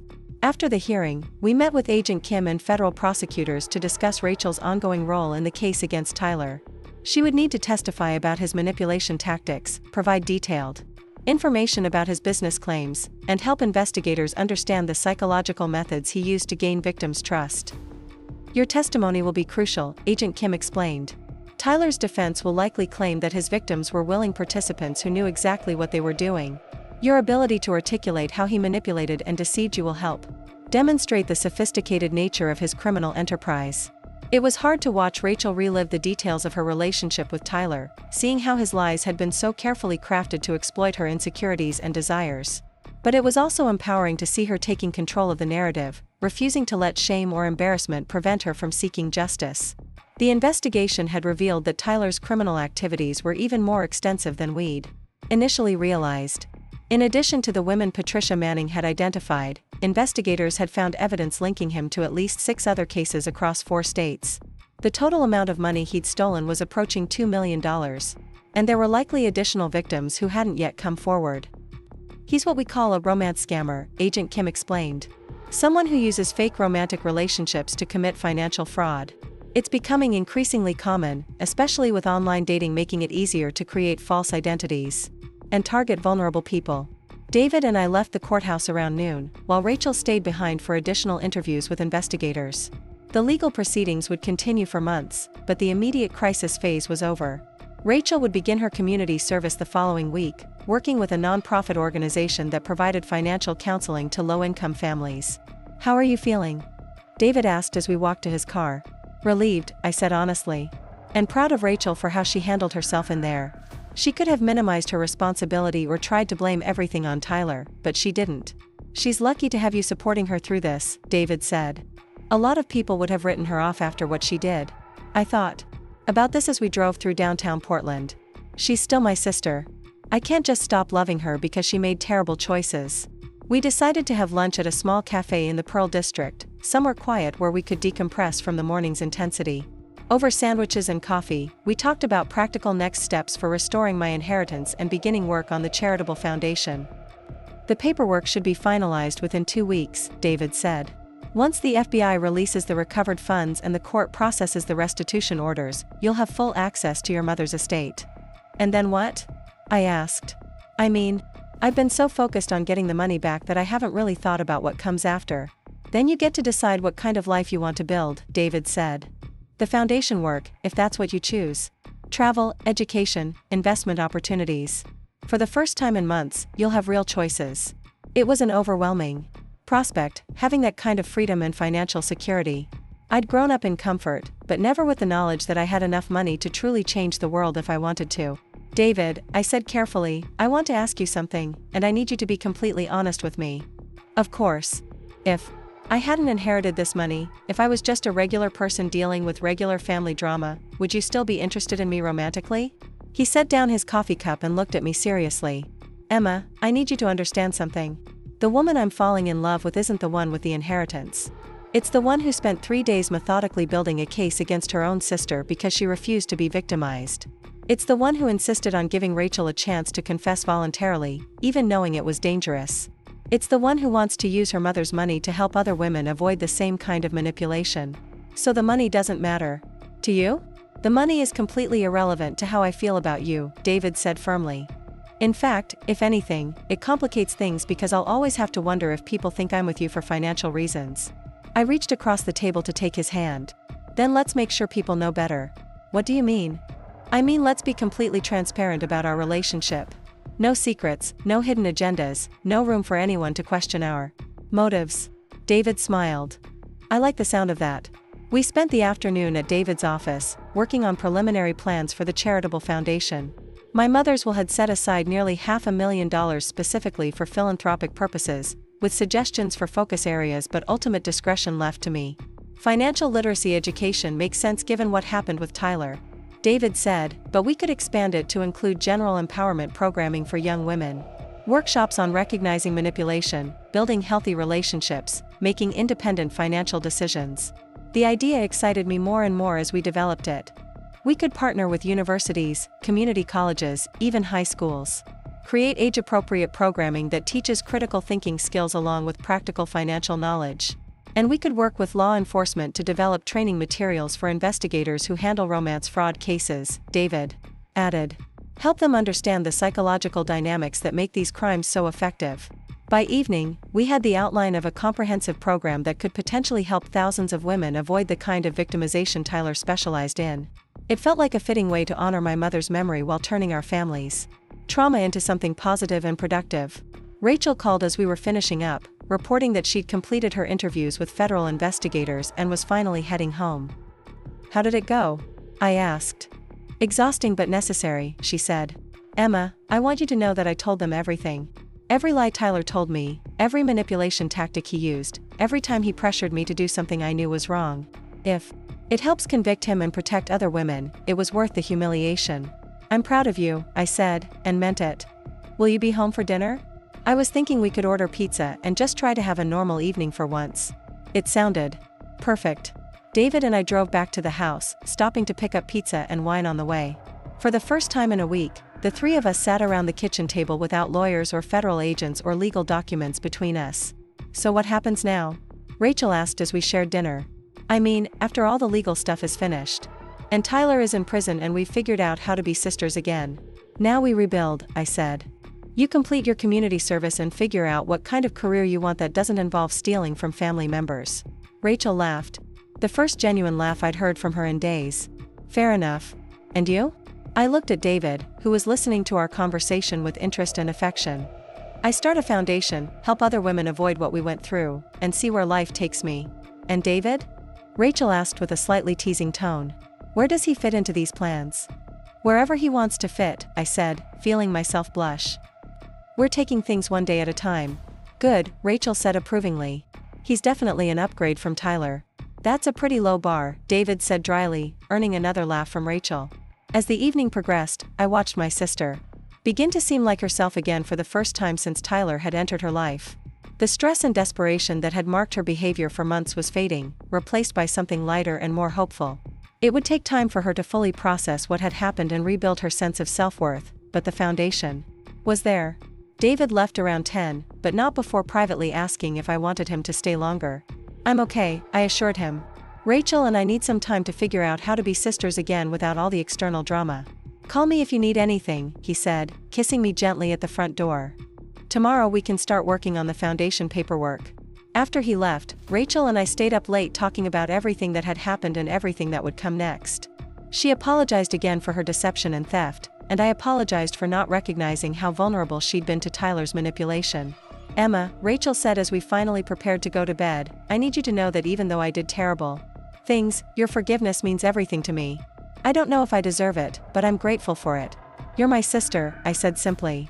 That doesn't excuse what you did, but it doesn't stop me from loving you either. I want to make this right, she said. Not just the legal stuff, but our relationship. I want to be the kind of sister you can trust again. Then be that person, I said. Starting tomorrow. 3 months later, I stood in the conference room of the Emma Walsh Foundation for Women's Financial Empowerment, looking out at 25 young women who had gathered for our first educational workshop. Rachel was at the front of the room, sharing her story about how she'd been manipulated by a romance scammer and the warning signs she wished she'd recognized earlier.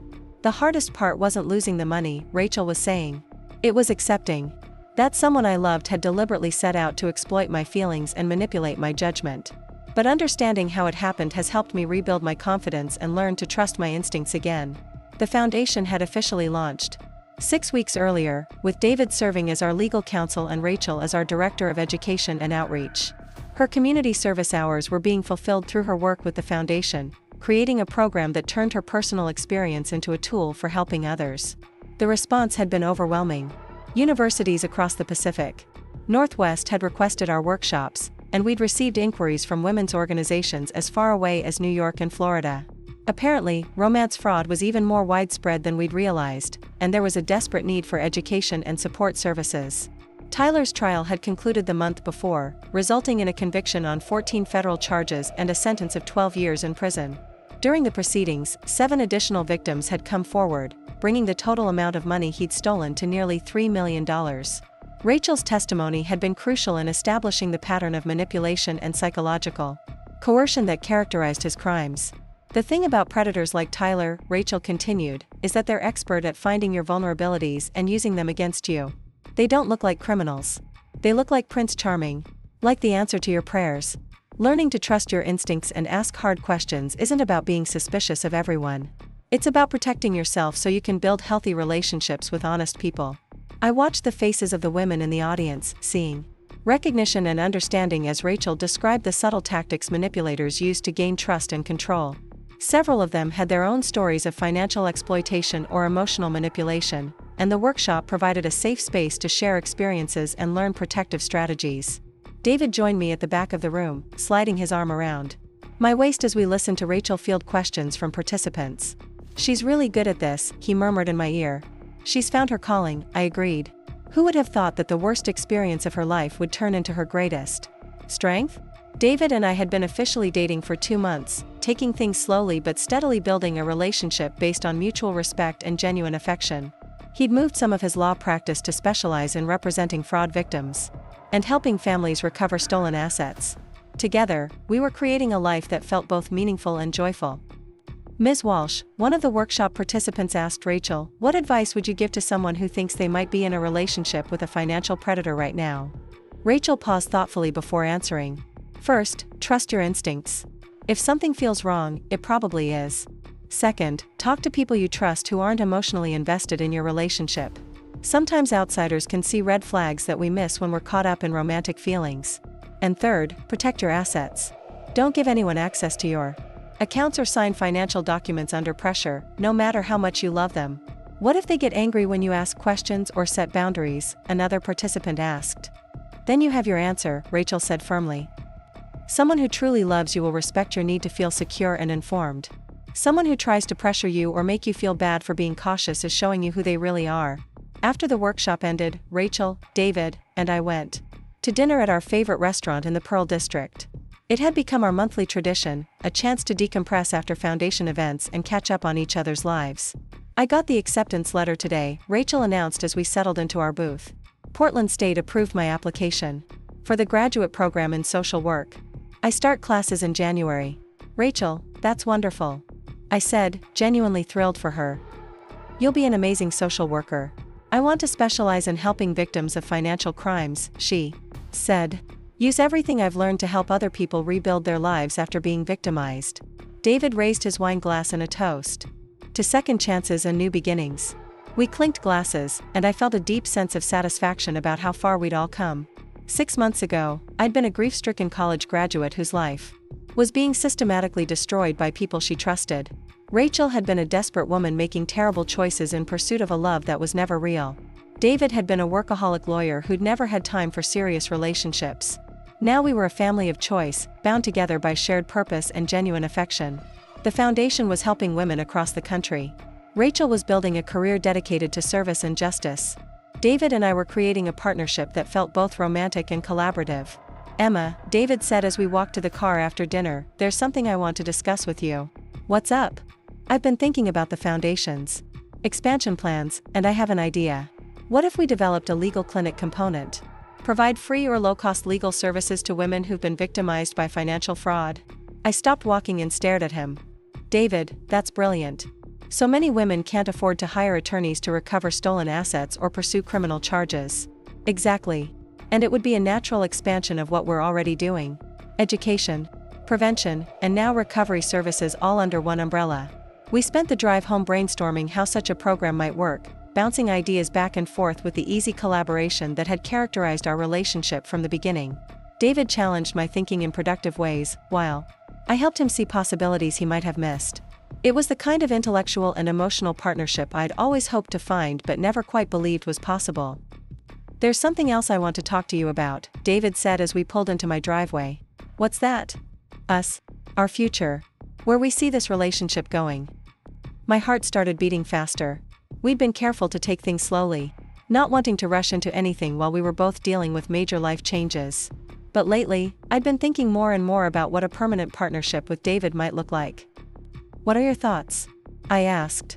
My thoughts are that I love you, David said simply. I love your intelligence and your compassion and your determination to turn trauma into triumph. I love working with you and planning with you and just being with you. I want to build a life together, if that's what you want too. I turned to face him fully, seeing the vulnerability and hope in his expression. David, I love you too. More than I ever thought I could love anyone. And yes, I want to build a life together. He reached into his jacket pocket and pulled out a small velvet box. In that case, Emma Walsh, will you marry me? I stared at the box, then at his face, feeling joy bubble up from somewhere deep inside me. Are you serious? Completely serious. I know it's only been a few months, but when you know, you know. And I know that I want to spend the rest of my life with you.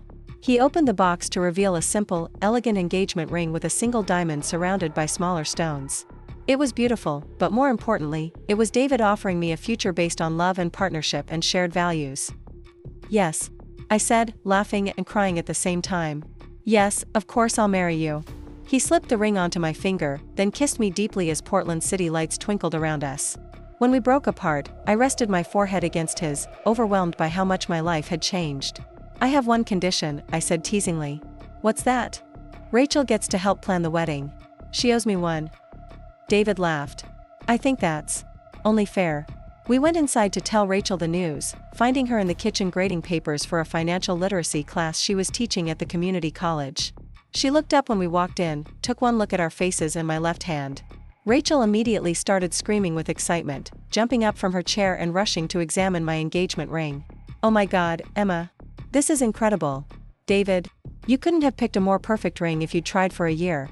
The pure joy on my sister's face was infectious, and I found myself laughing at her enthusiasm. After everything we'd been through, seeing Rachel genuinely happy for my happiness felt like a gift. She'd truly changed over the past few months, becoming someone I could trust and confide in again. When did you plan this? Rachel demanded, looking back and forth between David and me. How long have you been carrying that ring around? Emma, did you have any idea? I suspected something was up when he suggested dinner at our special restaurant, I admitted. But I thought maybe he was just being romantic.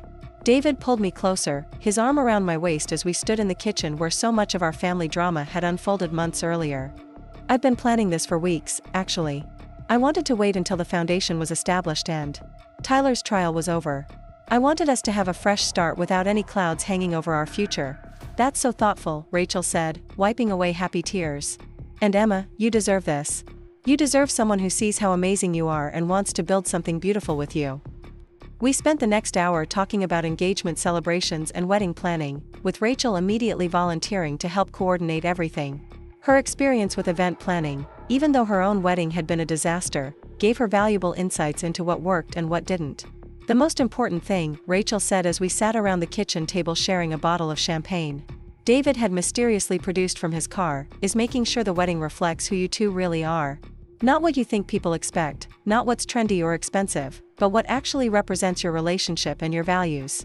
It was wise advice from someone who'd learned the hard way that appearances and reality didn't always align. Rachel's wedding to Tyler would have been spectacular and completely hollow. David and I wanted something authentic and meaningful, a celebration that honored our journey together and our hopes for the future. I'd like to have the ceremony at the house, I said, looking around the kitchen where we'd solved so many problems and made so many plans. This place has seen us through everything. It feels right to start our married life here. David nodded enthusiastically. I love that idea. And we could have the reception in the garden.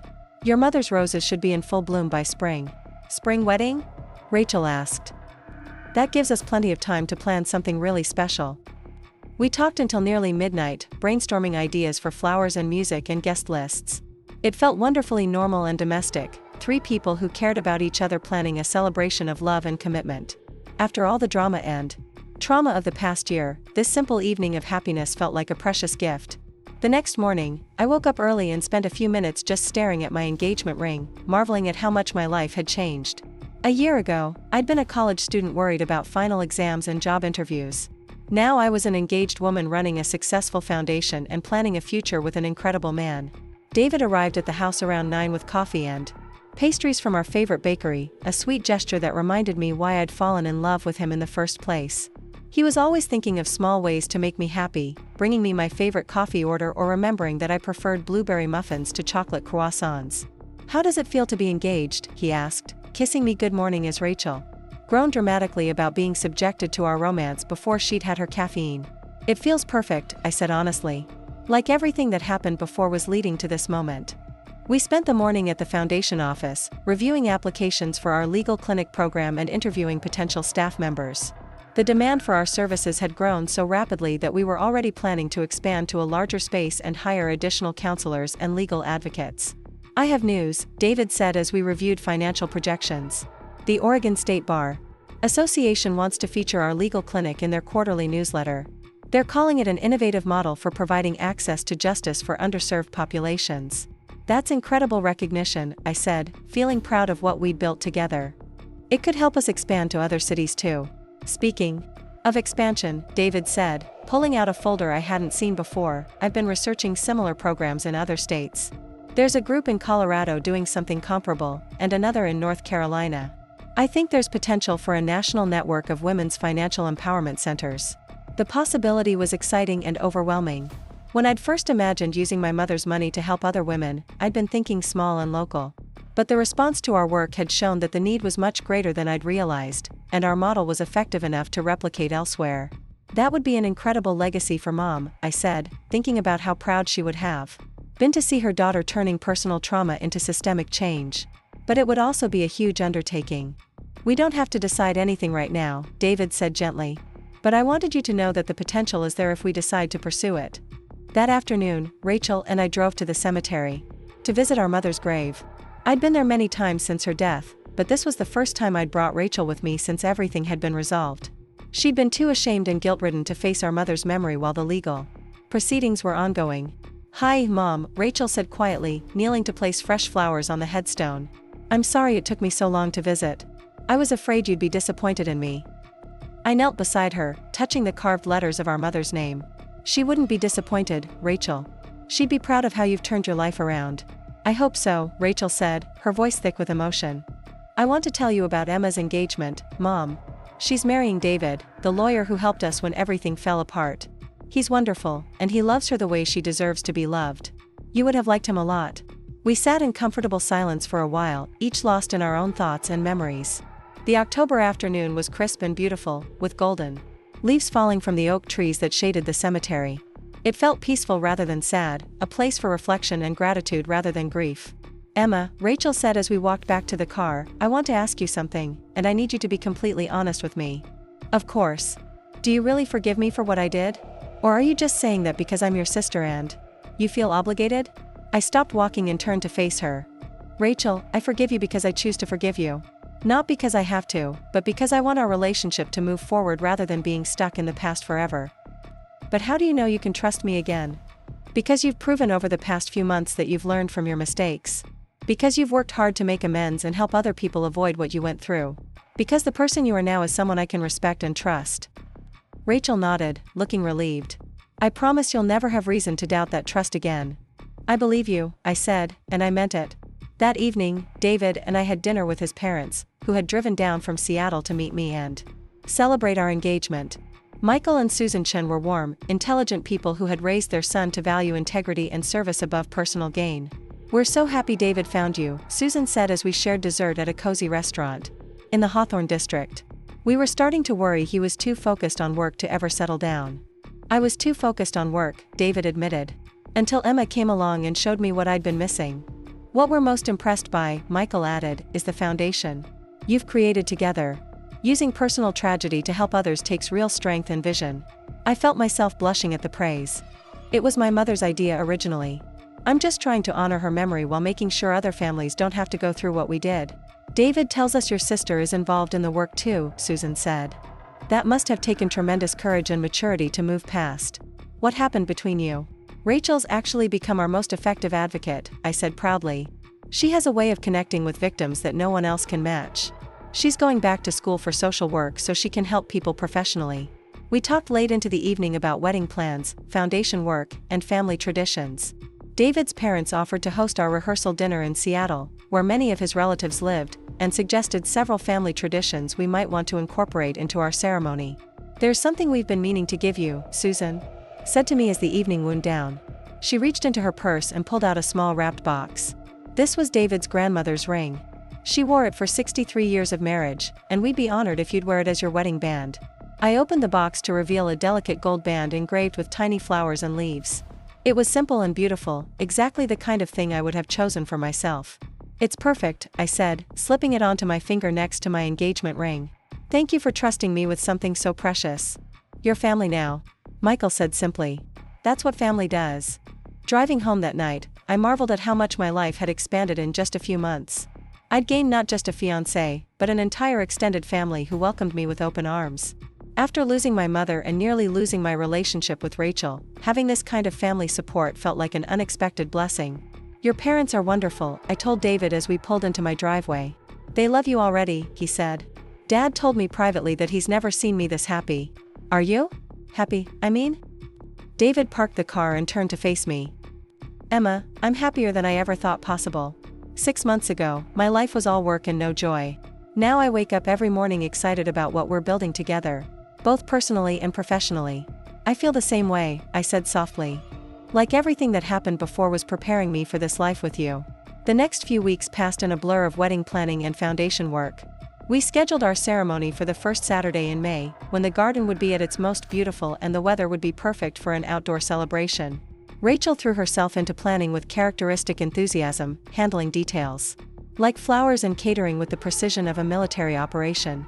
You realize she's having more fun planning your wedding than she did planning her own, David observed one evening as we reviewed Rachel's latest vendor recommendations.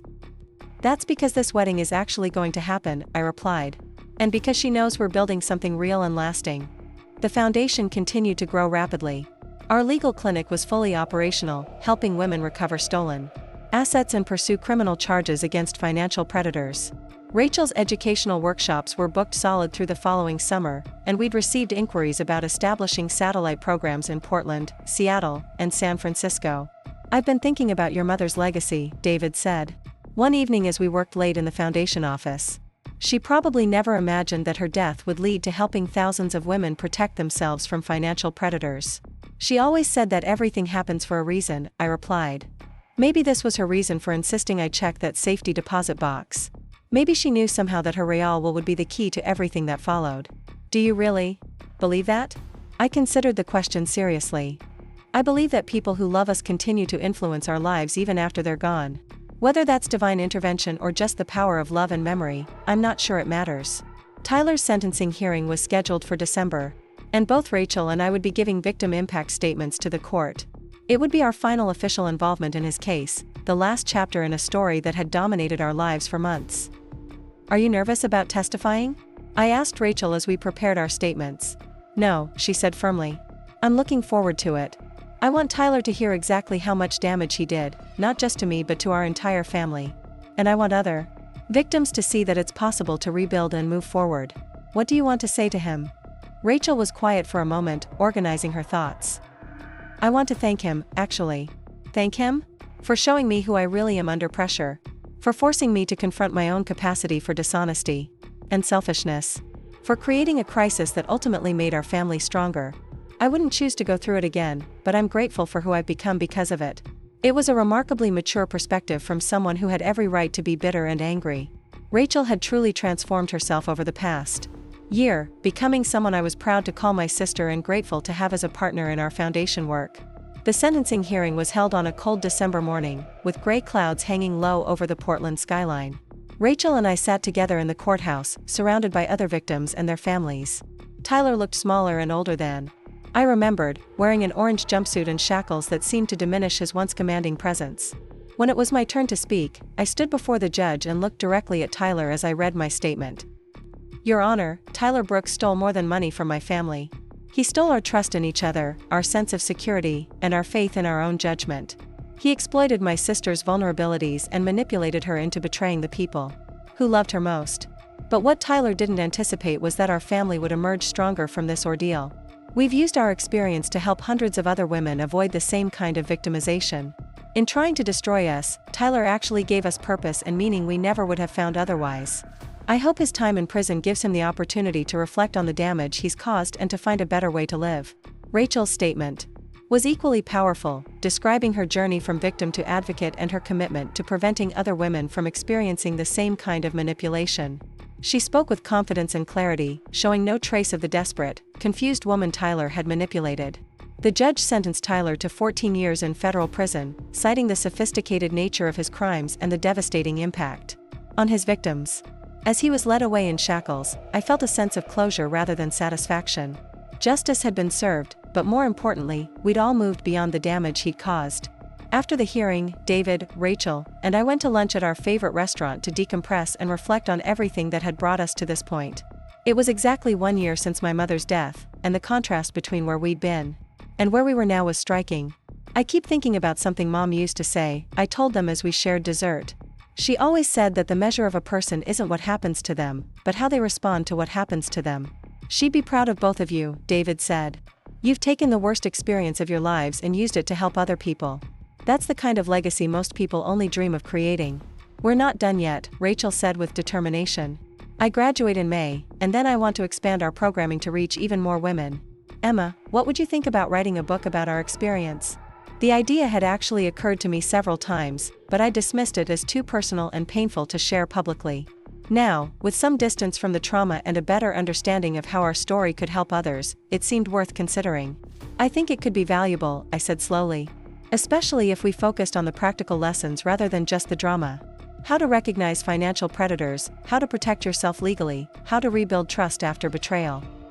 We could donate the proceeds to the foundation, David suggested. Fund expansion to other cities. By the time we left the restaurant, we'd outlined a comprehensive plan for sharing our story and expanding our impact. The book would be just one part of a larger effort to create a national network of women's financial empowerment centers, each offering education, legal services, and support for victims of financial crimes. Christmas that year was the first truly happy holiday our family had shared since before Mom's cancer diagnosis. Rachel and I hosted dinner at the house, with David and his parents joining us for a celebration that felt both traditional and forward-looking. We exchanged gifts, shared stories, and made plans for the wedding that was now just 5 months away. I have something for you, Rachel said after we'd opened all the wrapped presents. She handed me an envelope that looked official and important.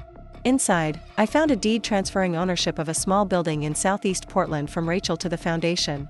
It was the perfect size for our expanding operations, with space for offices, conference rooms, and a legal clinic. Rachel, this is too generous, I said, overwhelmed by the magnitude of her gift. It's not generous, she said firmly. It's restitution.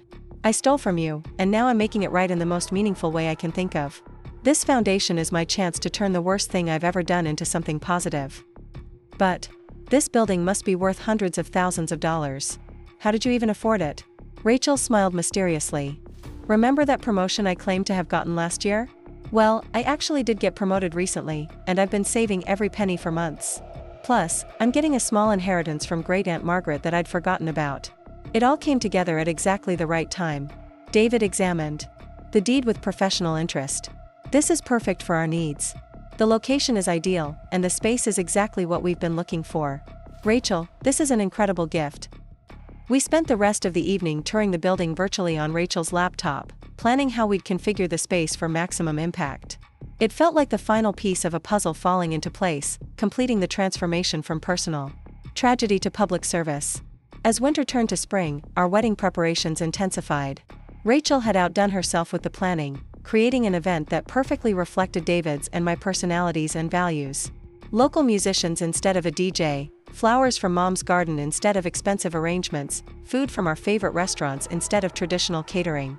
Everything was meaningful and personal, a true celebration of love and commitment. The night before our wedding, I stood in my mother's garden, looking at the space that would be transformed into our ceremony site the next morning. The roses were beginning to bloom, just as David had predicted, and the entire space felt alive with possibility and hope. Rachel found me there as the sun was setting, her arms full of the final flower arrangements she'd been working on all afternoon. Having second thoughts, she asked teasingly. Not a single one, I said firmly. I'm just thinking about how different everything is from what I expected a year ago. Different how? A year ago, I thought happiness was about having everything go according to plan. Now I know it's about how you handle it when nothing goes according to plan. Rachel set down her flowers and hugged me tightly. You and David are going to be so happy together. You've both been through enough challenges to appreciate what you have. We all have, I said, hugging her back. Rachel, I want you to know that having you as my sister, the real you who's honest and brave and committed to helping others, is one of the best parts of my life. Even after everything I did? Especially after everything you did. Because now I know who you really are when things get difficult, and I know you'll choose integrity over convenience every time. Our wedding day dawned clear and perfect, with just enough breeze to keep guests comfortable and not enough to disturb the flower arrangements. I woke up feeling peaceful and excited, ready to marry the man I loved and start the next chapter of our life together. Rachel, who had appointed herself my personal wedding coordinator, arrived early with coffee and pastries and a detailed timeline for the day's activities. She transformed into someone I could rely on completely, handling every detail with efficiency and grace. Are you ready to become Mrs. Chen? She asked as she helped me into my wedding dress, a simple but elegant gown that had belonged to David's grandmother. I've been ready since the day he proposed, I said honestly. Maybe. Since the day I met him. The ceremony itself was everything I'd dreamed of: intimate, meaningful, and surrounded by people who truly cared about our happiness. David's vows brought tears to my eyes, and apparently mine had the same effect on him. When we were pronounced husband and wife, the applause from our guests felt like a celebration not just of our marriage, but of everything we'd overcome to reach this moment. During the reception, Rachel stood to give a toast that left hardly a dry eye in the garden. "A year ago, my sister and I went through the worst experience of our lives," she began. "We lost our mother, we lost our trust in each other, and we almost lost everything our family had worked for generations to build. But we also discovered something important, that love is stronger than betrayal, that truth is more powerful than deception, and that the worst experiences of our lives can become the foundation for the best parts of our future.